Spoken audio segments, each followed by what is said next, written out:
तुमने जंगली जानवरों को लोगों पर हमला करते तो देखा होगा, लेकिन हमारी आज की कहानी में इसका एकदम उल्टा है। कहानी की शुरुआत होती है एक जू से, जहाँ कुछ शिकारियों ने घुसकर एक शेर का बच्चा चुरा लिया। उस बच्चे को पिंजरे में कैद करके एक हवाई जहाज में ले जाया जा रहा था। इसके बाद हम एक 25 साल की लड़की एल्मा को देखते हैं, जो पियानिस्ट बनना चाहती है। उसे जानवर भी बहुत पसंद थे। एक दिन वो एक आइलैंड पर घूमने जा रही थी। असल में ये आइलैंड उसके दादा का था। उसके दादा ने उसे कई साल पहले गोद लिया था और अब उनकी मौत के बाद ये आइलैंड एल्मा को विरासत में मिला है। आइलैंड पर अंकल जो ने उसका स्वागत किया। वहाँ पर एक बहुत सुंदर सा घर था। उसने फैसला किया कि वो आज की रात इसी आइलैंड पर गुजारेगी। रात के समय अपने दादा की वीडियोस देखकर एल्मा का दिल भर आया। एक वीडियो में उसके दादा ने बताया कि स्नो नाम की एक मादा भेड़िया कुछ साल पहले न जाने कहां से इस आइलैंड पर आ गई थी और समय के साथ उन दोनों में गहरी दोस्ती हो गई। दादा ने एल्मा से कहा कि वो भी स्नो को ढूंढकर उससे दोस्ती कर ले। उस रात शेर के बच्चे वाला प्लेन बेहद खराब मौसम की वजह से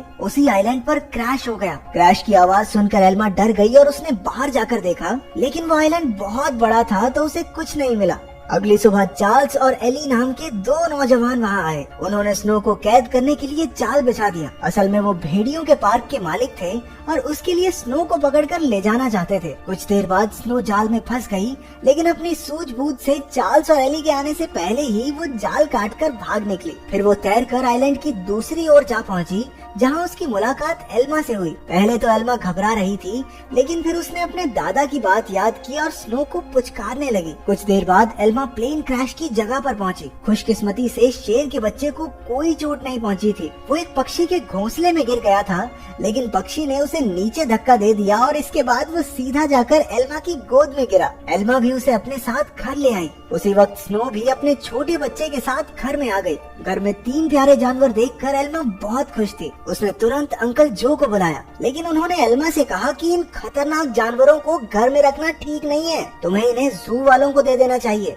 अंकल ने ये भी बताया कि शेर के बच्चे को ढूंढते हुए जू के कर्मचारी वहाँ जरूर आएंगे, और हुआ भी बिल्कुल वैसा ही। अगले दिन एनिमल कंट्रोल वाले वहाँ पहुँच गए। वो जानती थी कि जू वाले कितने बेरहम होते हैं, इसलिए उसने फैसला किया कि वो उन्हें जानवरों के बारे में कुछ नहीं बताएगी। उसने झूठ कह दिया कि उसने किसी शेर के बच्चे को नहीं देखा। घर लौटकर उसने देखा कि स्नो अपने बच्चे के साथ साथ शेर के बच्चे को भी दूध पिला रही थी। उसे बेहद खुशी हुई, क्योंकि अब स्नो दोनों बच्चों का ख्याल रख रही थी। जैसे जैसे दिन बीतते गए, दोनों बच्चों में दोस्ती बढ़ती रही। एल्मा ने भेड़िए के बच्चे का नाम जैक रखा और शेर के बच्चे का नाम ड्रीमर। उधर अंकल जो को चिंता थी कि ये जंगली जानवर एल्मा को कोई नुकसान न पहुंचा दे, लेकिन इसी तरह कुछ महीने गुजर गए और अब दोनों बच्चे थोड़े बड़े हो चुके थे। एल्मा उन्हें आइलैंड पर घुमाने ले जाती और अपने दादा की मनपसंद जगह पर उनके साथ खेलती भी थी। बदकिस्मती से एक दिन जब एल्मा पियानो की एक ऑडिशन के लिए गई थी, तो पीछे से वो भेड़िए के पार्क वाले आइलैंड पर घुस गए। इस बार वो स्नो को कैद करके अपने साथ ले ही गए। उधर एल्मा का सिलेक्शन भी हो गया और वो बेहद खुश थी, लेकिन जब वो घर लौटी तो उसके होश उड़ गए। उसके घर का सारा सामान बिखरा हुआ था, क्योंकि दोनों बच्चे भूख की वजह से परेशान हो गए थे। एल्मा ने स्नो को ढूंढने के लिए पूरा आइलैंड छान मारा,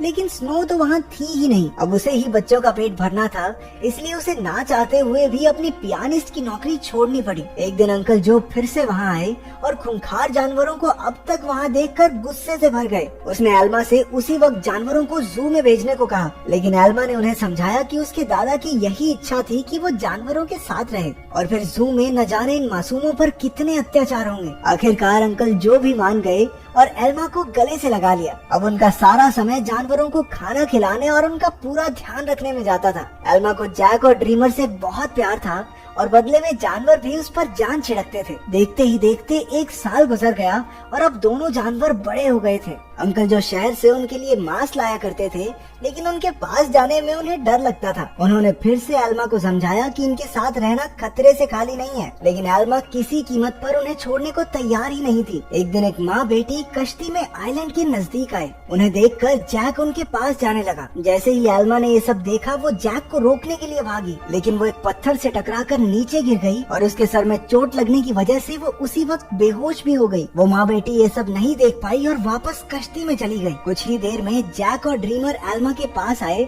और उसे उठाने की बहुत सी कोशिशें की, लेकिन कोई फायदा नहीं हुआ। वो कई घंटों तक जोर जोर से आवाजें लगाकर मदद के लिए पुकारते रहे, लेकिन कोई नहीं आया। जल्द ही रात हो गई और दोनों जानवर एल्मा से सटकर बैठ गए। उन्होंने पूरी रात जागकर एल्मा को गर्माहट दी। अगली सुबह अंकल जो ने एल्मा को कई बार कॉल की, लेकिन कोई जवाब न मिलने पर वो समझ गए कि कुछ तो गड़बड़ जरूर है। वो तुरंत आइलैंड पर पहुँचे। उन्हें लगा कि जरूर इन जंगली जानवरों ने एल्मा पर हमला कर दिया होगा, इसलिए उन्होंने एनिमल कंट्रोल वालों को कॉल कर दिया। लेकिन जब उन्हें एल्मा बेहोश मिली और जानवरों को उसकी रक्षा करते देखा तो उन्हें अपनी इस हरकत पर बहुत पछतावा हुआ। इसके बाद जब एल्मा को हॉस्पिटल ले जाया गया तो डॉक्टर ने उन्हें बताया कि अगर जैक और ड्रीमर ने उसे गर्माहट न दी होती तो शायद वो आज जिंदा न होती। उधर एनिमल कंट्रोल वालों ने जैक को पकड़कर इलाई और चार्ल्स को सौंप दिया। उन्हें एहसास हो गया कि जैक तो स्नो का ही बच्चा है। वहीं ड्रीमर को एलन नाम के एक आदमी को बेच दिया गया जो एक जू चलाता था। एलन बहुत बेरहम आदमी था जो अक्सर अपने जानवरों को पीटा करता था, लेकिन अपने बाप से बिल्कुल उल्टा उसका बेटा रैफा बहुत नरम दिल का था। जल्द ही उसकी दोस्ती ड्रीमर से हो गई, लेकिन कुछ ही दिनों में बेचारे ड्रीमर को कई नशीली दवाइयां देकर सर्कस में करतब करने के लिए मजबूर किया जाता। ड्रीमर ने अब तक की अपनी जिंदगी मजे से आइलैंड पर गुजारी थी, लेकिन इन बेरहम लोगों ने उस पर काफी बुरा असर डाला, इसलिए राफा अक्सर उसके पास उसे शांत करने जाया करता। उधर हॉस्पिटल में एल्मा ने होश में आते ही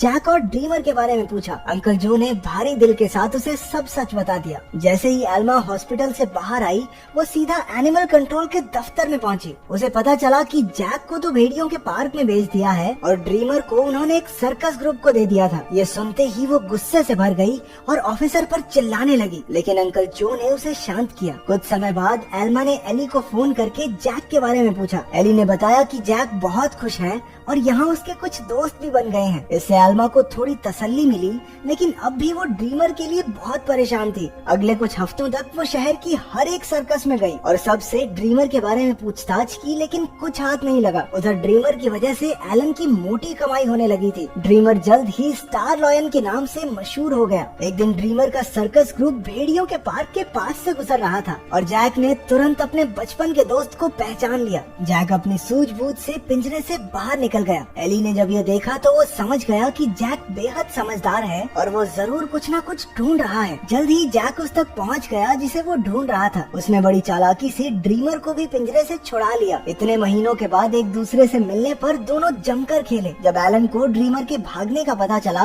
तो उसने गुस्से में बेहोश करने वाली बंदूक निकाल ली। उसके बेटे रैफा ने उसे रोकने की बहुत कोशिश की, लेकिन लालची एलन ने उसकी एक न सुनी। हार कर रैफा भी ड्रीमर को ढूंढने एलन के साथ चल पड़ा। एलन ने एली को भी ड्रीमर के बारे में बताया। अब वो समझ गए थे कि जैक और ड्रीमर दोनों साथ ही हैं। इसी वजह से पूरे शहर में हाई अलर्ट जारी कर दिया गया। उस शाम एली ने एल्मा को सब कुछ बताया और कहा कि एनिमल कंट्रोल वाले दोनों जानवरों के पीछे पड़े हैं। ये सुनकर एल्मा घबरा गई, लेकिन एली ने बताया कि उन्होंने जैक के शरीर में एक ट्रैकर फिट किया था। जैक और ड्रीमर की आखिरी लोकेशन एक जंगल के आसपास थी। अब एल्मा और एली ने मिलकर जानवरों को ढूंढने का फैसला किया। उधर दोनों जानवर शहर में खुलेआम घूम रहे थे, इसलिए पुलिस ने शूट एट साइट के ऑर्डर्स दे दिए। बाद में दोनों जानवर फिर से जंगल में पहुंच गए, जहां एलन और रफा ने उन्हें देख लिया। लालची एलन ने ड्रीमर पर अपनी ट्रैंकुलाइजर गन से हमला कर दिया, लेकिन उसी वक्त जैक बीच में आ गया और अपने दोस्त के बदले खुद गोली का शिकार हो गया। बेचारा जैक तो उसी वक्त बेहोश हो गया, जबकि ड्रीमर को वहां से भागने का मौका मिल गया। उसके भाग जाने के बाद रफा ने तुरंत जैक का ट्रैकर हटाकर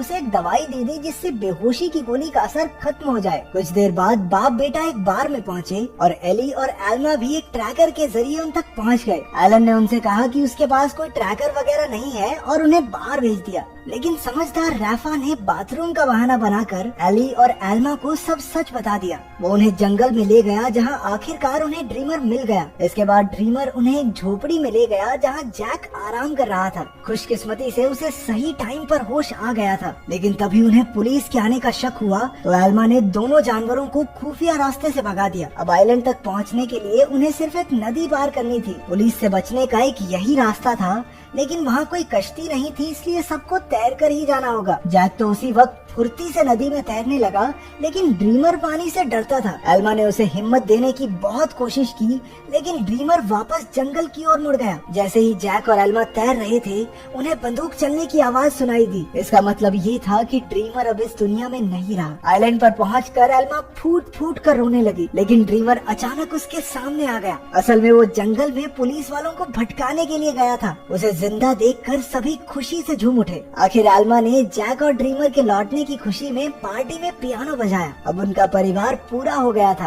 अंत में एल्मा ने सबको अपने प्यारे जानवरों की कहानी बताई, जिससे सभी लोगों के दिल भर आए और वो तीनों खुशी